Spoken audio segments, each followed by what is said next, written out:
You said it's also physical, it's also... It's everything. Leadership, very management. Important. Very important, very important. Yeah. Colonel, we have a pause for break. When we come back, we're going to talk more about what is it like to go to West Point, your experiences, what is it like to be a cadet, what kind of education you get, and so forth and so on. Okay. So guys, stick around because more of Duty on Our Country and West Point when Philippines Uncut returns.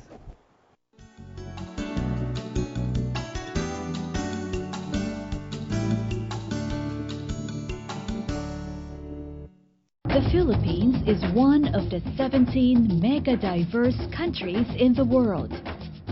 It is home to the most diverse species of life found nowhere else. It is now threatened. Our rich biodiversity provides us with medicines. It is the source of our livelihood.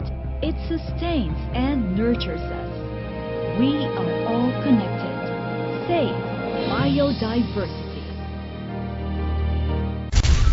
Define normal. Party animal. Geek. Athlete. Blind. Fat. Deaf. Rocker. Physically impaired. We are all equal. We are all the same. Change your attitude. Defy normal. A message from the National Council on Disability Affairs.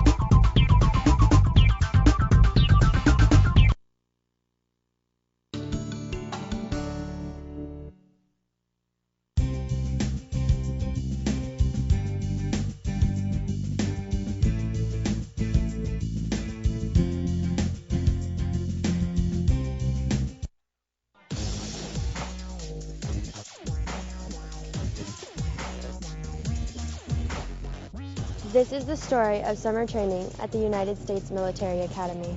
It's a rite of passage for every candidate to be trained as an Army soldier. And it's where upperclassmen hone their leadership skills. While teaching and mentoring their fellow West Point cadets through the toughest and most exciting summers of their lives. Help them out by pulling on it. Make sure you pull it tight. If that tag falls off, your bag is mine. Is that clear, candidate? Yes, Sergeant. When I came through these doors, it was an intense blur. I remember us getting yelled at. We were getting yelled at louder than they are now, and it was just a blur, a rush. You definitely do not want to be the last cadet in line filling out these forms because you'll have cadre members on you saying, why are you the last cadet? You do not want to be the last cadet.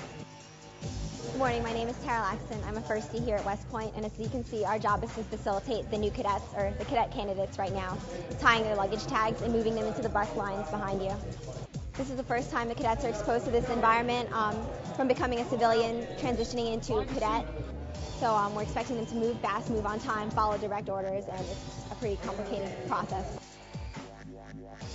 To be honest with you, I'm a little bit nervous about the physical aspect. I've got a smaller build and everybody around me looks very, very athletic, but I trust in my ability to make friends, and as long as you're an open person and you're willing to work with people, people here look very, very friendly, and I think everybody's just willing to work with each other. That's what West Point's about. It's teamwork and leadership, so I think we'll be okay. I chose West Point because I came from a military school. I spent 4 years there.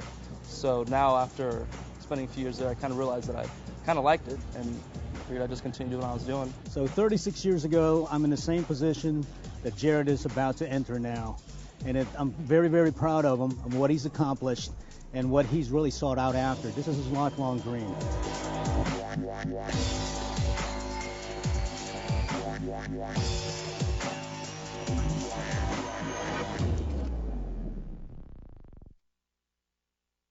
Welcome back to Philippines Uncut. Tonight's topic is Duty on Our Country, getting to know the United States Military Academy. And joining us still is Colonel Dennis Acop. He is the president of the West Point Society of the Philippines. Colonel, welcome back to our second segment. A nice video, no? It showed the transition, typical transition of from civilian life to cadet life, right? For new grad, for plebes, no? Yeah. And very interesting because there were two people who came out in the video, obviously Filipino Americans. You had this cadet called Tara Lacson. Yeah. Very Filipino-looking features, and Lacson. So if it's a Filipino name, like Lacson with a Filipino, you're almost sure it's Phil-Am. And I understand the second Filipino-Asian, Filipino-American who came out. Bernie Ruiz. You actually know? Yeah, I know. I actually know him. He's a member of class of 80, and we were at the academy together. And then it looks like his son has made his way to West Point. Looks like it. Many Bravo. of them do, similar to us here. Some of them have their sons and daughters also graduate from West Point. Yes. And so these are really second-generation Americans who have gone to West Point. Was Bernie Ruiz Filipino, or he was American going to West Point? He was Filipino-American. Phil-Am already. Now, how does an American citizen get into West Point? Because for us, as you mentioned, you have to compete. I mean, there's a process. Probably there's a website in the U.S. Embassy you can go to, and there's a process. You have to compete with others and get that one slot. Difficult slot to get. But how does an American do it? They go through, each one of them go through a similar process. They have a selection process. They get nominated by their district or political leaders. They have quotas to, they try to accommodate as many candidates from all of the states of the U.S., obviously.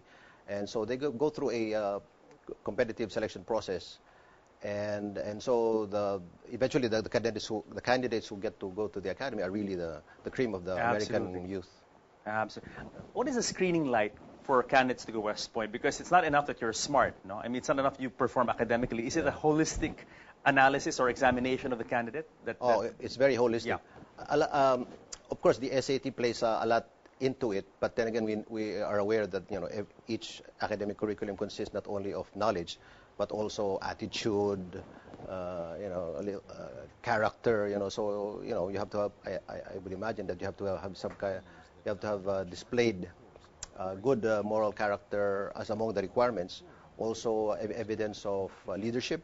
Wow. So they look at not just your scholastic standing, but your other extracurricular activities as well, leadership organizations, how are you with sports, things like that. So they look at everything.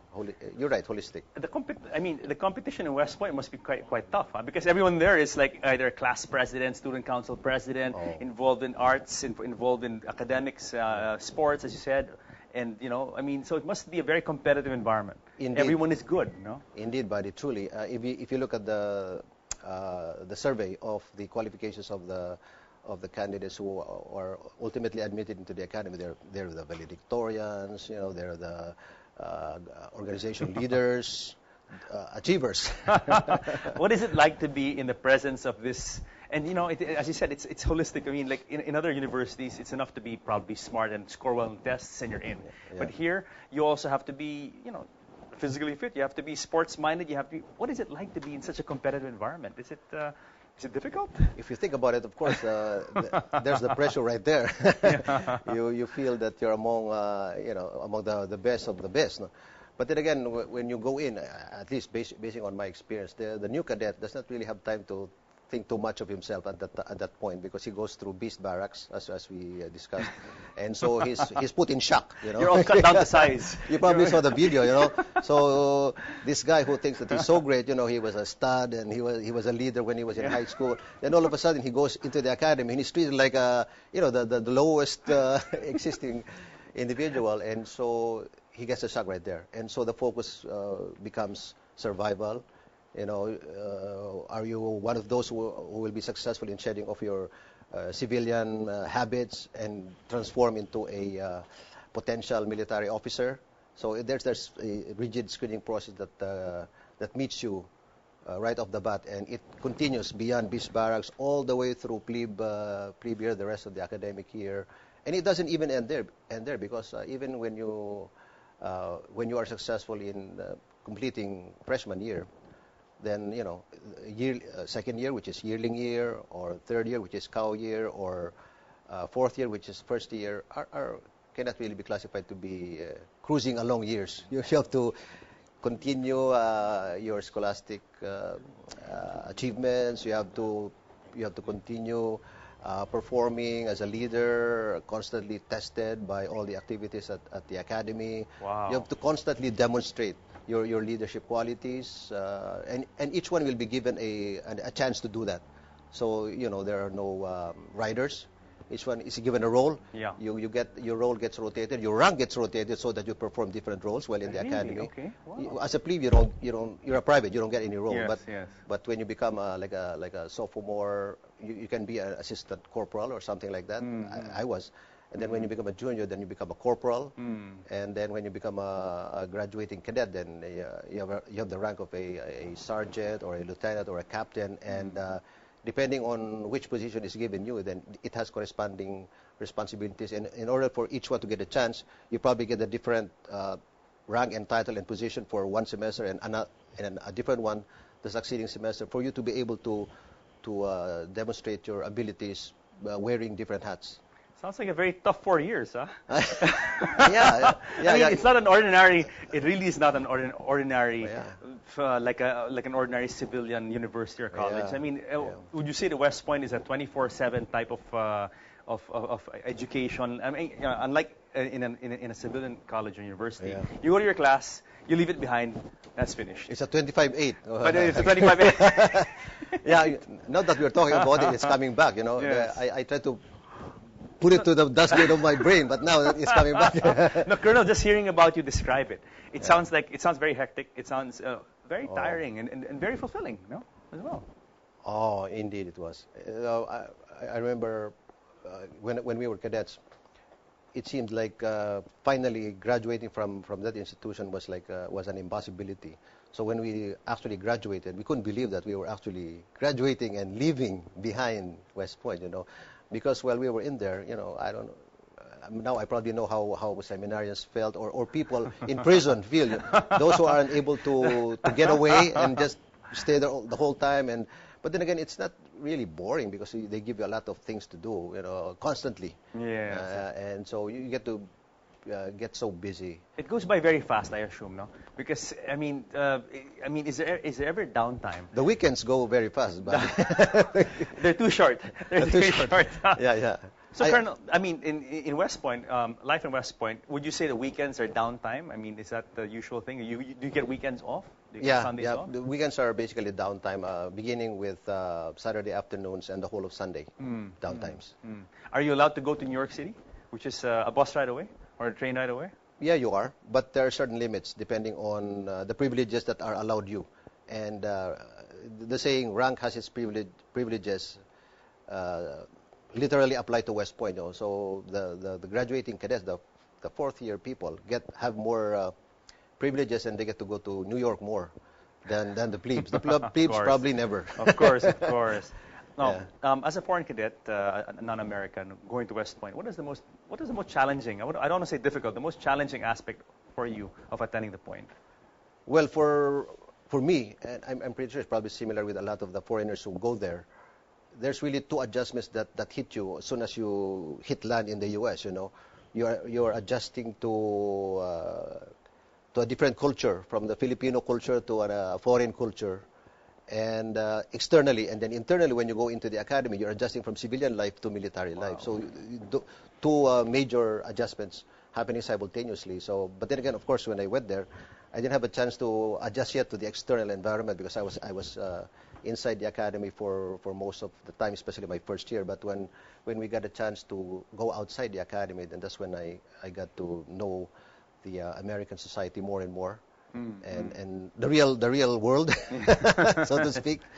So yeah, it was a lot of fun, and I was very young. I was 17 years old, so of course I was in awe. You know, provinciano. You know, I was from Baguio, and it was my first time to travel. 17, really? Yeah, 17. Everything was a first for me. Can you imagine that? So from Baguio, first time to travel overseas. Yeah. Overseas. 17 years old, and then you're thrust to the big bad apple, New York, New York State, and then West Point. Right. With all these Americans and all these in a military environment. Yeah. Must have been I mean, it must have been quite intimidating, no? At first. Yeah, it was, but at the same time, it was very exciting. I didn't really have time to. And I thought that, it's a good thing that I watched a lot of Hollywood movies back home, you know. At least when I hit New York, you know, I would recognize the yellow taxis, having seen Taxi Driver, you know. So there was a bit of that. It felt unreal. Yeah. But very exciting. No, but I can see how it could be a problem for some Filipinos going there. As you mentioned, if it's your first time, I mean, you're not really a city guy, and your first time to go to travel, go to the States and be with amongst Americans in this environment where you're under pressure. You're being challenged every day. Are there Filipinos who don't complete it, who go there and for one reason or another they don't complete the 4 years? Well, if you look at the record of Filipinos who attended West Point, almost all graduated and came back. I think there's probably a couple who were not able to make it for not really for academic reasons, but probably having failed in conduct, that sort of thing. But most Filipinos were able to graduate and come back.